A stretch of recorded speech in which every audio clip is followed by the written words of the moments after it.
j'espère que vous allez bien. Aujourd'hui on se retrouve pour une nouvelle vidéo, donc ça va pas être un vlog parce qu'en fait j'avais fait un vlog pour mon anniversaire, mais du coup j'ai monté etc, mais je me suis rendu compte que j'aimais pas, du coup voilà. Voilà, je vais pas la poster. Mais du coup là on se retrouve pour une vidéo face cam. Ça va être une vidéo sur mon année de terminale. Donc là j'ai fini les cours il y a plus d'un mois et je me dis que ça peut être cool de faire un petit flashback et de raconter un peu mon année, et je pense que ça peut en aider plus d'un et ça peut servir d'exemple pour tous les lycéens et les lycéennes qui veulent un peu voir comment appréhender l'année de terminale. En tout cas j'espère qu'elle va vous plaire et je vous laisse avec la suite. J'ai découpé la vidéo en 5 parties et il y a une 6e partie qui est bonus, donc vous verrez à la fin de la vidéo à quoi ça correspond. Donc dans une première partie, je vais vous parler un petit peu de mon ressenti, comment j'ai vécu un peu l'année terminale et comment je me suis sentie en fait dans cette année. Donc en fait pour moi l'année terminale c'est l'année qui a été la plus simple des 3 années, donc entre la seconde et la première. Je trouve vraiment que la terminale c'était vraiment la plus simple en termes de quantité de travail, en termes de devoirs, en termes de contrôle, d'évaluation. Même si à la fin de l'année on a le bac et du coup on a une échéance importante, enfin un examen important à la fin de l'année, j'ai vraiment trouvé que c'était une année qui était plutôt cool, en tout cas du moins dans mon lycée. Je ne peux pas parler pour tous les lycées, donc voilà, donc moi j'ai fait mon année de terminale à l'île de la Réunion, donc je peux pas témoigner pour tous les lycées, mais en tout cas pour moi j'ai trouvé que les profs étaient super compréhensifs en termes par exemple de devoirs. Je sais qu'on avait quasiment pas de devoirs, en tout cas en spécialité. Donc je reviendrai plus tard sur mes spécialités, mais j'avais très peu de devoirs et c'était plus du travail personnel, du travail à la maison, de l'investissement qu'on devait avoir personnellement parce qu'on savait qu'on avait une épreuve à la fin de l'année, mais on n'avait pas de devoirs ou très peu. Je sais que dans une de mes spécialités, on avait quelques exercices à faire qu'on corrigeait ensuite en classe, mais en tout cas ça s'arrêtait là. On n'avait pas plus de choses que ça à faire. Et après pour tout ce qui était tronc commun, les profs étaient aussi hyper bienveillants puisqu'ils savaient que ça comptait pour le baccalauréat et que ça comptait quand même pour 40%, encore une fois pour tous les pourcentages du bac. J'y reviendrai au cours de la vidéo. Voilà, donc en termes de quantité de travail au niveau des cours, du cours que donnent les professeurs, pour moi c'était plutôt clair. On avait par exemple, quand j'avais 2 heures d'affilée, on avait forcément une pause entre les 2 heures. Après ça encore, ça dépend des professeurs, mais depuis que je suis en seconde ou première, j'ai toujours eu des pauses entre les 2 heures et ça c'était super cool, ce qui permet d'être plus attentif et d'être plus actif durant le cours quoi. Voilà, donc voilà, sur mon ressenti c'est un peu comme ça. En tout cas j'ai pas eu de problème particulier, j'ai pas de problème à noter sur cette année terminale. Donc en tout cas surtout ne pas stresser parce que c'est une année qui passe super vite et vraiment super cool, et faut bien profiter voilà, tout au long de cette année. Donc là on va passer à la deuxième partie. Donc la deuxième partie, je pense que ça va ça va être une partie en tout cas plus intéressante je pense. Donc on va parler de mes spécialités. Donc je vais d'abord revenir sur les 3 spécialités que j'ai choisies en première. Donc j'ai choisi la spécialité mathématiques, physique, chimie et sciences de la vie et de la terre. Et en terminale j'ai abandonné l'aspect sciences de la vie et de la terre. Voilà. Après pourquoi j'ai abandonné cette spécialité? Tout simplement parce que en fait je veux faire médecine, du coup je fais médecine l'année prochaine, mais donc il y en a beaucoup qui gardent SVT, cependant moi j'avais pris physique chimie et je ne me voyais pas du coup prendre physique chimie sans mathématiques, et je peux vous dire qu'en tout cas les maths m'ont énormément aidé pour l'aspect physique-chimie. Après je ne dis pas qu'ils sont indispensables puisqu'il y a aussi l'option maths complémentaire, et je connais beaucoup de personnes qui ont pris l'option maths complémentaire et pour qui ça a été suffisant. Mais en tout cas moi l'aspect mathématique m'a énormément aidé. Donc voilà pour mes spécialités. Donc je vais vous expliquer un petit peu à quoi ça ressemble en tout cas.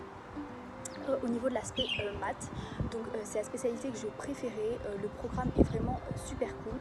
Il est il est dense parce que les épreuves sont censées être en mars. Donc en fait comme les épreuves étaient censées être en mars, les épreuves de spécialité, mais du coup pour notre génération, enfin notre année, ils ont été décalés en mai. Ce qui fait que du coup on a quand même un gros programme à finir en mars, ce que nous on a fait. mais en fait finalement si on le savait et qu'il était décalé à mai, ça aurait été largement faisable parce qu'il finalement il n'est pas si dense que ça si on l'étale un peu plus dans l'année. J'ai trouvé en tout cas que c'était une matière qui était assez simple et en fait qui nécessitait pas d'apprentissage. Enfin, il n'y avait rien à apprendre parce que on dit souvent voilà, qu'il y a des formules, voilà, des trucs à apprendre, mais finalement en fait à force d'exercice et de faire d'exercice tout au long de l'année, parce que nous on avait commencé vraiment dès septembre, dès août, puisque la rentrée ici c'est en août, vraiment avoir un rythme régulier jusqu'à mars et franchement on l'a pas lâché et c'était super bien. Après il fallait s'accrocher, il fallait suivre, mais il faut vraiment s'exercer, faire beaucoup d'exercices, mais ça nécessite pas beaucoup d'apprentissage, à part si on a un peu plus de mal et qu'on n'arrive pas à retenir les formules. Voilà, bien évidemment il faut les apprendre, voilà, mais après c'est pas une matière dont il faut avoir peur. Souvent on entend que les mathématiques c'est une matière qui est dure, mais franchement faut pas en avoir peur et faut se faire confiance et franchement ça va tout seul. Mais voilà, faut travailler, mais moi je travaillais pas plus que ça, je travaillais normalement. Tout au long de l'année j'ai pas énormément travaillé. Après je me suis vraiment concentrée pour mes révisions du bac et franchement c'est passé assez bien à l'épreuve en tout cas. Après pour la physique-chimie, donc la physique-chimie moi j'ai eu un peu plus de mal, j'ai trouvé que c'était une matière qui était un peu plus compliquée. Le programme est très très long, on avait à peine terminé le programme au moment, enfin on n'avait pas terminé le programme pour mars en tout cas. Après pour mai on avait à peine terminé le programme, mais en tout cas ça passe bien. Faut bien suivre dès le début parce qu'après on peut prendre du retard, etc. Donc moi c'est un peu ce que j'avais fait, mais bon après je me suis un peu rattrapée sur mon programme de révision. Mais voilà, sinon il faut faire énormément d'exercices. Moi je m'étais énormément exercée sur le site Labo Lycée, il y a vraiment tous les exercices. D'ailleurs il y a un exercice qui est tombé au bac de physique chimie que moi j'avais fait. C'était pas exactement la même chose et je m'en souvenais pas, mais je me souvenais du titre et c'était approximativement la même chose. Donc voilà, surtout pour je vous donne juste un petit tips pour les révisions du bac. Donc révisez à fond sur Labo Lycée. Moi j'avais fait quasiment, je peux pas avoir tout fait, mais j'ai fait franchement les 3/4 des exercices, j'ai vraiment tous fait. Parfois je les finissais pas, voilà, je commençais, je finissais pas, etc. Donc c'était pas grave, donc je continuais. Même si je finissais pas l'exercice, je passais à un autre, il n'y avait pas de problème. Donc voilà, si je peux vous donner aussi un autre petit tips pour les révisions de maths, c'est en fait le programme de mathématiques en terminale, il est découpé en 4 grosses séquences. Donc il y a géométrie dans l'espace, fonction, proba, géométrie dans l'espace, fonction, proba, et bon, il y a une 4e, mais là je me souviens plus, mais ouais voilà, je me souviens plus, mais c'est découpé comme ça en tout cas. Et donc voilà, vous vous exercez, vous prenez une séquence, je sais pas, une séquence, un chapitre, c'est pas comment on appelle ça, mais voilà, vous la prenez, vous faites des exercices, etc. Et après au niveau du temps de travail que vous devez passer sur chacune des matières, ça dépend de chacun, mais il faut quand même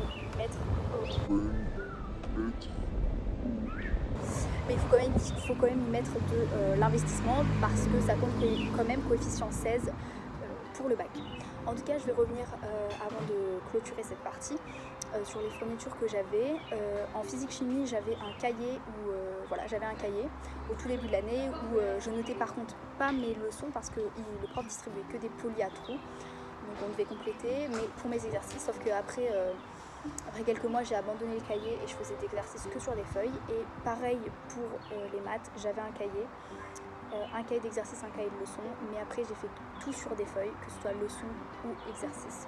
Donc voilà, moi je préférais les feuilles que je rangeais dans des pochettes à rabat. Après ça encore c'est comme vous voulez, moi je vous donne juste des idées, c'est à prendre ou à laisser. Donc voilà pour mes spécialités.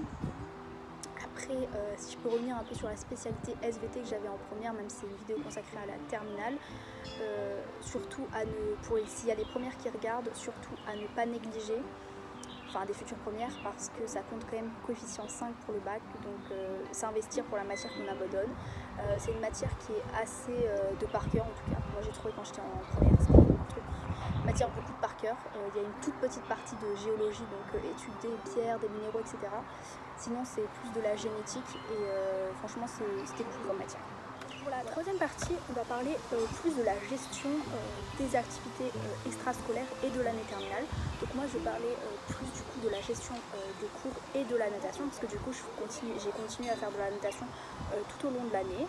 Je m'entraînais tous les jours et donc je vais un petit peu parler de comment on peut tenir un rythme comme ça et si c'est faisable.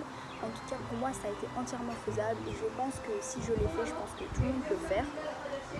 Ça n'a pas du tout été un frein pour moi, ça n'a pas du tout été un problème de continuer le sport en dehors des cours avec l'année terminale. Ça a même été très bénéfique parce que j'ai pas beaucoup travaillé durant cette année après les cours, parce que moi je travaille pas beaucoup après les cours, je travaille plus durant le week-end. En fait je concentre tout mon travail durant le week-end et ensuite comme ça la semaine je suis plutôt tranquille, à part si j'ai des trucs à rendre, parce que bien évidemment quand je disais que pour les spécialités, on n'avait pas beaucoup de devoirs. Il y avait aussi les autres matières et les matières comme anglais, espagnol, histoire. Bon, il y avait des contrôles, il y avait des oraux, etc. Puisqu'en plus, les oraux de langue ont été annulés. Du coup, on en faisait quand même en cours. Donc, il y avait quand même des devoirs. Si j'avais un devoir express à rendre durant la semaine, je le faisais bien évidemment. Ça paraît logique, mais sinon je concentrais vraiment essentiellement mon travail dans le week-end, enfin sur le week-end, samedi, dimanche, à part s'il y avait compétition. Donc voilà, après ça c'est un emploi du temps et c'est un emploi du temps à gérer et à voir quand on connaît nos dates de compétition. Après, c'est pour ça que du coup tout au long de la semaine, moi je m'entraînais tous les soirs et le samedi le matin, donc j'avais pas de problème particulier. Enfin, en tout cas je n'allais pas à l'entraînement sans avoir fait mes devoirs. Enfin, si j'y allais, c'est que j'avais fait mes devoirs ou que c'était un truc assez c'était un truc facile à faire, rapide à faire, que je pouvais faire après. Donc pour moi c'est assez ça concilier les deux, ça se fait très bien. Enfin, en tout cas moi j'y voyais pas d'inconvénient et j'y voyais pas de problème, et je trouve aussi également que c'est bien de faire autre chose que les cours. Après encore une fois ça ne convient pas forcément, mais voilà, c'est quelque chose à essayer. Et puis si en tout cas vous faites une activité extrascolaire, que vous la faites depuis longtemps ou non, que vous voulez la commencer durant l'année terminale, donc n'hésitez pas à le faire. Après vous verrez dès les premiers mois si ça vous convient ou pas. Après si ça empiète trop sur les cours, voilà, vous pouvez arrêter, parce qu'après c'est quand même plus important de réussir durant l'année et des bonnes notes que d'aller s'entraîner tous les jours, parce que ça compte quand même pour le bac. Donc à faire attention, même si je dis que que moi j'ai trouvé ça assez facile, il faut quand même faire attention et voir si ça n'empiète pas trop sur les la vidéo touche bientôt à sa fin, on est dans l'avant-dernière partie, donc après on va arriver à la partie bonus. Donc là je vais juste vous donner quelques petits conseils et quelques petites erreurs à éviter de reproduire durant cette année terminale. En tout cas pour les conseils, surtout ne pas stresser à la rentrée, etc. Parce qu'il n'y a pas de stress à avoir, c'est une année qui est super cool, c'est la dernière année du lycée, donc franchement il faut profiter et pas se mettre la pression dès le début pour le bac. Mais également une erreur à pas faire, ne pas s'y prendre trop tard pour les révisions, parce que moi j'ai pris mes révisions seulement une semaine à l'avance. En termes, je parle de gros programmes de révision, j'ai fait une semaine à l'avance, une semaine avant les épreuves de spécialité, mais je pense qu'on peut s'y prendre un peu plus à l'avance, même si bien sûr j'ai travaillé quand même durant l'année, donc bon, en tout cas ça m'a suffi, mais je pense que j'aurais pu quand même travailler un peu plus en amont, mais bon, ça n'a pas empiété sur mes résultats ou aux épreuves en tout cas. Ensuite, un deuxième conseil, il faut, si vous voulez limiter votre travail à la maison et avoir beaucoup moins de travail personnel à faire, c'est d'écouter en classe. Moi je me mettais, bon ça dépend des cours, mais je me mettais souvent au premier rang et à côté de personnes avec qui je parlais pas. Même si c'était compliqué, je préférais écouter le cours, donc j'écoutais beaucoup le cours. Après certes au bout d'un moment, genre ton niveau d'attention, ta capacité d'attention elle baisse, parce qu'on dit souvent que le cerveau il peut pas se concentrer plus de 20 minutes, mais après voilà, faut faut s'efforcer, soit on écoute pendant une bonne période, on fait une petite pause, on fait autre chose et puis on réécoute le cours, mais en tout cas d'écouter le cours, ça m'a vachement aidé parce que ça m'a permis surtout de laisser du travail, de laisser le travail de côté à la maison que je n'avais pas à faire puisque finalement j'avais écouté en classe et ça me suffisait largement et ça m'a même aidé. Ça m'a même aidé durant l'épreuve d'avoir écouté en cours en tout cas. Donc ça c'est un conseil que je peux vous donner. Et en tout cas, sinon un autre petit conseil, il faut profiter, faut sortir, en tout cas il faut profiter de la vie du lycée. Parce qu'après l'année prochaine, moi je n'ai pas d'expérience en tout cas pour l'année prochaine, vous ferez sûrement une vidéo quand tout ça commencera, mais je pense que c'est pas du tout la même chose. Et puis donc il faut profiter de la vie du lycée, aller en cours, les profs, les amis, tout ça, parce que ça va plus être comme ça. Donc je pense que c'est le conseil que je peux vous donner. Et aussi une autre erreur à éviter, dès le début, se focaliser que sur les épreuves.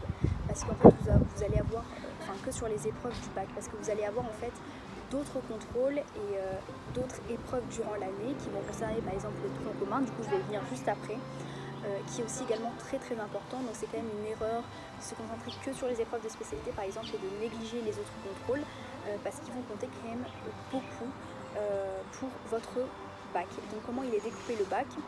On a 40% de contrôle continu, donc le contrôle continu ça va compter le contrôle continu de première, l'aspect abandonné en première qui est coefficient 5 et le contrôle continu de terminale. Donc c'est pour ça que je vous dis de ne pas négliger les autres matières du tronc commun.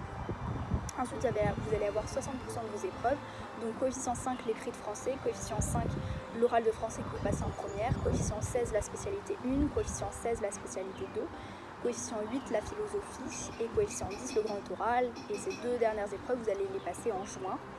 Et du coup, j'ai mis un petit schéma récapitulatif du bac après, et dans le tronc commun il y a histoire géo, anglais, votre deuxième langue, EMC et enseignement scientifique.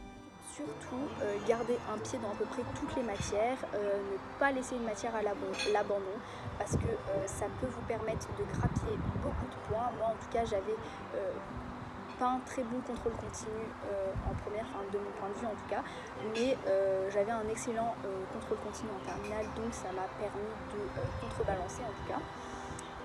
Donc faire très attention à ça. Mais sinon, donc là pour la dernière partie, je vais juste vous parler un petit peu moi de mes révisions, comment j'ai révisé le bac. J'ai oublié de parler de mes résultats au bac, mais j'avais eu 16 en maths et 15 en épreuves de spécialité. On a su quand même assez... on a su quand même en retard que les épreuves allaient être décalées en mai. Du coup, j'avais commencé à réviser pour le mois de mars. Mais voilà, après dès que j'ai su que ça a été décalé, j'ai arrêté de réviser en fait, entre guillemets, parce que je m'étais fait un programme de révision. Mais j'ai arrêté de réviser puisque je savais que ça allait être décalé en mai. Mais j'ai continué quand même à travailler le week-end, comme je l'ai dit précédemment. En tout cas, quand je sais que ça allait être décalé en mai, j'ai fait un programme de révision sur une semaine entre maths et physique. J'ai beaucoup moins révisé les maths que la physique parce que je m'en sortais quand même très bien et que mon prof faisait des bacs blancs tous les lundis, une semaine sur deux quoi.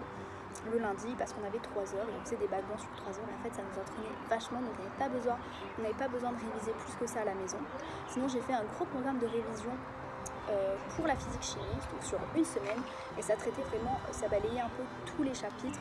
J'ai découpé entre physique et chimie et voilà, en une semaine j'ai fait tout ça et j'étais prête pour mon épreuve. À ne pas oublier qu'il y a aussi également une épreuve de TP pour les spécialités SVT et physique-chimie. Donc moi je l'ai passée en avril il me semble, mais ça dépend encore de l'endroit où vous êtes, puisque moi j'étais à La Réunion, mais à Paris c'était pas comme ça. Donc voilà. L'épreuve de TP c'est tiré au sort parmi une banque de 60 TP, je crois, qui mêle physique et chimie. Tu peux tomber soit sur la physique, soit sur la chimie. Et voilà, on a 1 heure pour faire un TP. En tout cas, moi, je suis tombée sur un TP quand même assez compliqué. C'était de la physique. Je ne sais pas combien j'ai eu, c'est noté sur 5. Mais voilà. J'ai pronostiqué 4, je pense que j'ai eu 4 sur 5, mais je ne sais pas. En tout cas, c'était quand même assez long. J'avais loupé 2 questions, je crois. C'était quand même très long pour 1 heure. Mais voilà. c'est faisable. Après, comment j'ai révisé ça, je suis juste allée sur la banque de sujets qu'on trouve en ligne, c'est ece.com ou un truc comme ça. Et je m'entraînais chez moi, voilà, je téléchargeais les logiciels qu'il faut par exemple en physique. Et voilà, tout simplement. Donc en tout cas la vidéo elle est terminée, donc j'espère qu'elle vous aura aidé. Voilà, donc n'hésitez pas à me dire dans les commentaires quelle spécialité vous avez choisi pour la terminale et si cette vidéo vous a plu. En tout cas moi je vous retrouve pour une prochaine vidéo. Je pense que ce sera un vlog et voilà, à bientôt.